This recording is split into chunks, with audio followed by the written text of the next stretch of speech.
Si tu m'as donné ta vie, je te donne la mienne. Dans le froid de la nuit, mon cœur t'appartient.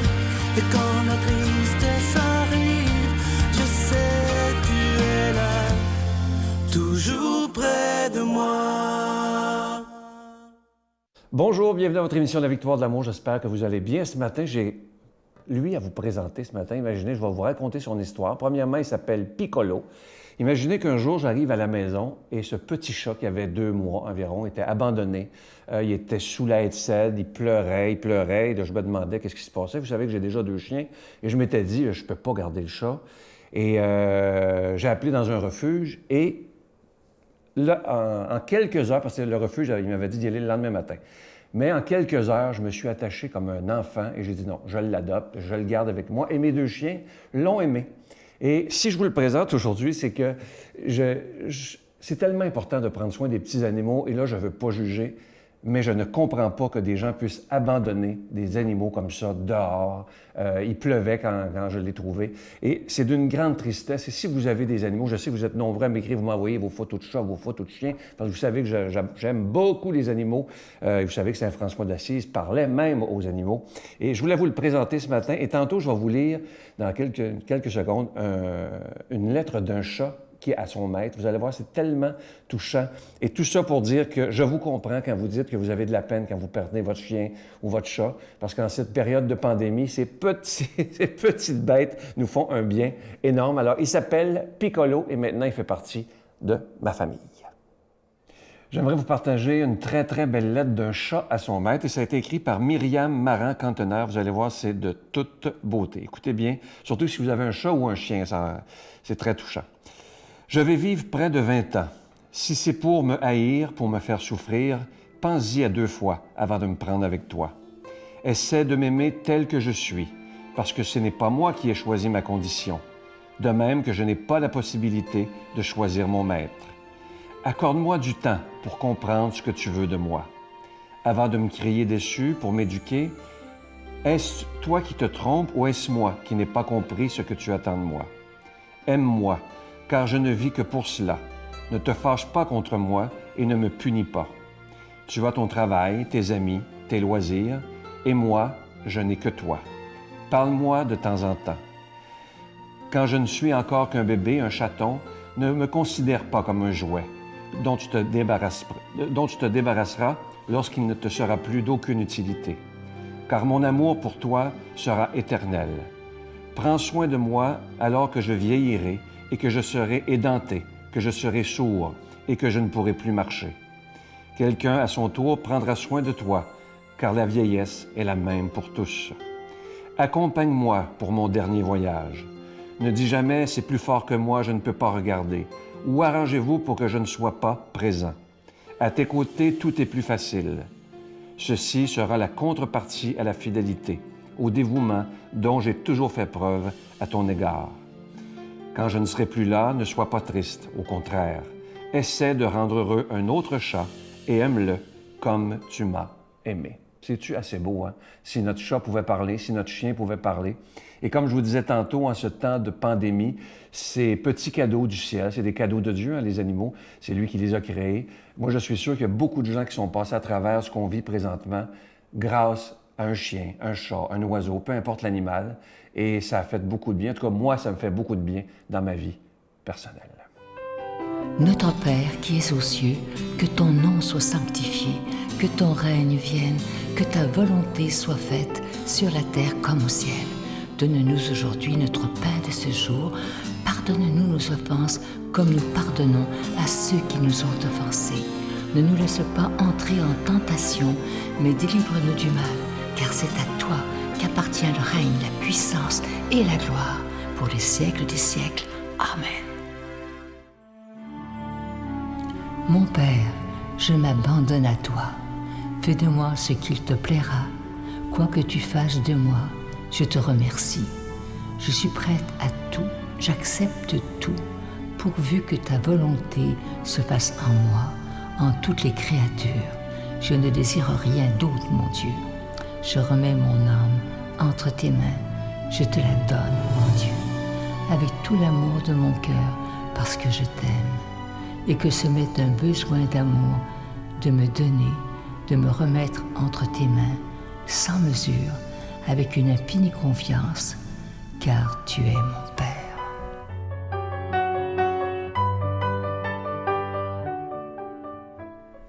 Je suis tellement content de vous parler de ce magnifique cadeau pour le mois de décembre. Il a été fait sur mesure pour la victoire de l'amour. Il s'agit du pendentif de Marie, mère de tendresse, priant pour nous. Ça veut dire qu'il prie pour nous en ces moments tellement difficiles qu'on vit sur toute l'humanité présentement. Ce bijou, il est déjà béni. Il est en acier inoxydable, donc il ne ternira pas. Et la chaîne, à votre demande, est incluse. Je vous rappelle également, il y a des gens qui se demandent s'ils peuvent toujours avoir l'ange de Noël. Il est toujours disponible. Et mon livre également, Les anges messagers de Dieu, sera disponible également à l'année. Je vous rappelle que vous le recevrez avec un don de 25 $ et si vous en voulez deux, avec un don de 40 $. Et je vous rappelle que le pendentif, il est déjà béni. Je vous donne l'adresse en vous remerciant de tout cœur de votre don spécial de Noël. La Victoire de l'amour, case postale 120, succursale Boucherville à Boucherville, le J4B 5E6, je vous la redonne. La Victoire de l'amour, case postale 120, succursale Boucherville à Boucherville, le J4B 5E6. Également par téléphone, par carte de crédit, du lundi au vendredi de 8h30 à 16h30 dans le 514-523-4433, 523-4433 ou sans frais le 1-888-811-9291, 1-888-811-9291 et aussi sur notre site Internet. Vous savez que c'est une façon très rapide, sécuritaire et efficace et vous pouvez voir sur notre site tous les cadeaux disponibles pour faire vos cadeaux de Noël, évidemment. Alors, c'est le www.lavictoiredelamour.org. Alors, je vous rappelle ce magnifique pendentif de Marie, mère de tendresse, qui prie pour nous. Elle est en prière et elle prie pour l'humanité. Et on a vraiment besoin de la prière de la Vierge Marie. Merci de votre offrande spéciale de Noël.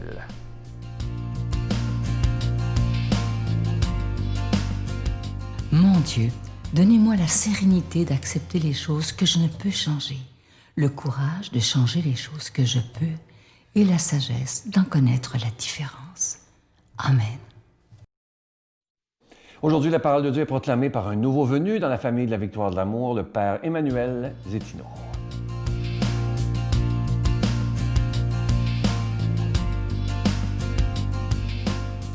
Le Seigneur soit avec vous. Évangile de Jésus-Christ selon saint Luc. L'un de ces jours où il enseignait et où des pharisiens et des docteurs de la loi étaient assis autour de lui, venus de toute la région de Galilée, de Judée et de Jérusalem, il arriva que la puissance du Seigneur lui faisait opérer des guérisons. Et voici des hommes portant sur un brancard un malade paralysé, et ils cherchaient à l'introduire et à le placer devant Jésus. En ne trouvant pas, à cause de la foule, par où le faire entrer, ils montèrent sur le toit et le descendirent entre les tuiles, avec son brancard au milieu, en face de Jésus. Et voyant leur foi, il dit, « Homme, tes péchés te sont remis. » Et les scribes et les pharisiens commencèrent à raisonner, se disant, « Qui est celui-ci qui dit des blasphèmes? Qui donc peut remettre les péchés, sinon Dieu seul? » Mais Jésus, connaissant leur raisonnement, leur dit en réponse, « Pourquoi raisonnez-vous dans vos cœurs? Quel est le plus facile, dire « tes péchés te sont remis » ou dire « lève-toi et marche ». Eh bien, pour que vous sachiez que le Fils de l'homme a le pouvoir sur la terre de remettre les péchés, il s'adressa au paralytique. « Je te le dis, lève-toi, prends ton brancard et va dans ta maison. » Et immédiatement, il se leva devant tous et prit son grabat et s'en alla dans sa maison, glorifiant Dieu. Et tous étaient hors d'eux-mêmes, et ils rendaient gloire à Dieu. Et ils étaient remplis de crainte, disant, « Nous avons vu des merveilles aujourd'hui. » Acclamons la parole de Dieu. Voir des merveilles. Je peux vous dire que dans mon ministère, j'en ai vu des merveilles. Oui, j'ai peut-être jamais vu des hommes paralysés se lever, prendre leur brancard et s'en aller. Mais ô combien de fois j'ai vu des personnes sortir du sacrement du pardon avec cette légèreté, avoir expérimenter la miséricorde de Dieu et se sentir libéré. Et ma question pour moi, elle est toujours pour les pharisiens. Pourquoi est-ce que les pharisiens et les docteurs de la loi ont tellement de difficultés à croire en la puissance du Christ? Parce que Jésus, l'Évangile nous le dit, connaît leur raisonnement, il connaît leur cœur.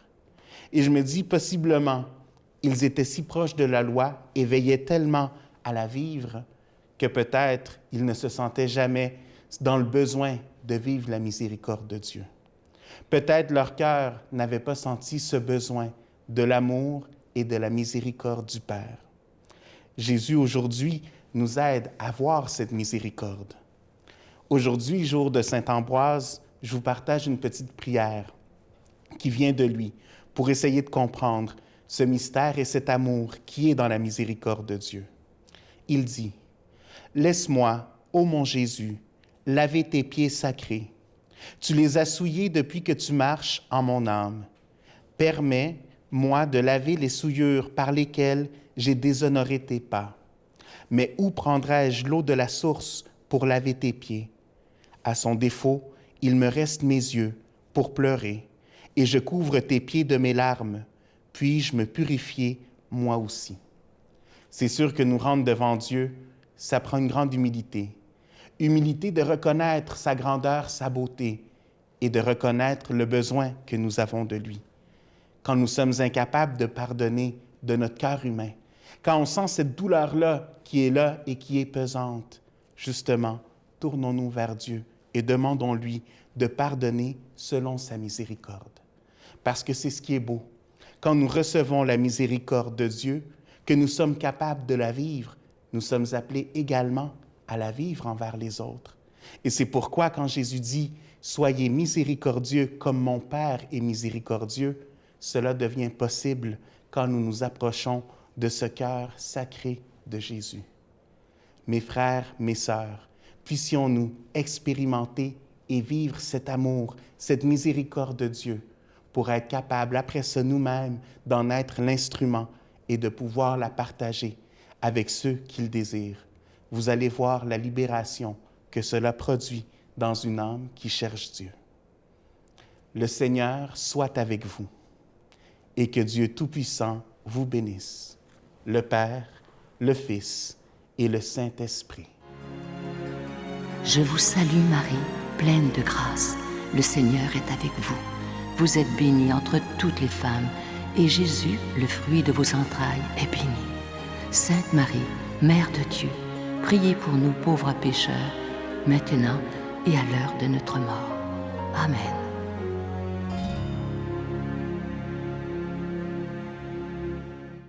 Avant de vous quitter, je veux vous redire à quel point il est important de prendre soin de nos petits animaux. Je vous disais tantôt à quel point Saint François, c'est mon saint préféré, Saint François d'Assise. J'ai eu la chance d'aller à Assise, d'ailleurs, aimait tellement les animaux. Il leur parlait et ce qui était beau de Saint François, il respectait les animaux. Et ça, c'est tellement important. Moi, ça me brise le cœur quand j'ai vu que quelqu'un avait abandonné ce chaton-là. Moi, ça me brise le cœur. Je ne peux pas comprendre qu'on fasse ça. Je peux comprendre que quelqu'un, peut-être, n'a pas les moyens, mais on a toujours les moyens d'aller porter un animal à un refuge. Ça existe pour ça. Mais d'abandonner un petit animal sans défense au milieu de nulle part, je comprends pas. Excusez-moi, là, mais là, je la comprends pas, celle-là. Alors, ayons du respect, nous aussi, pour les animaux que Dieu nous a confiés. Et ce sont des cadeaux magnifiques, surtout en ce temps qu'on vit présentement. Ils sont essentiels dans nos vies. Et si vous en avez, vous savez exactement de quoi je parle. À demain. Bye. Notre intériorité, notre spiritualité, notre connexion à plus grand que soi. S'il y a quelque chose sur lequel on peut véritablement agir, enrichir et nourrir, c'est ça, là, présentement. Le silence, le recueillement, ça peut vraiment nous aider à passer à travers cette grande épreuve. Glory, glory, hallelujah.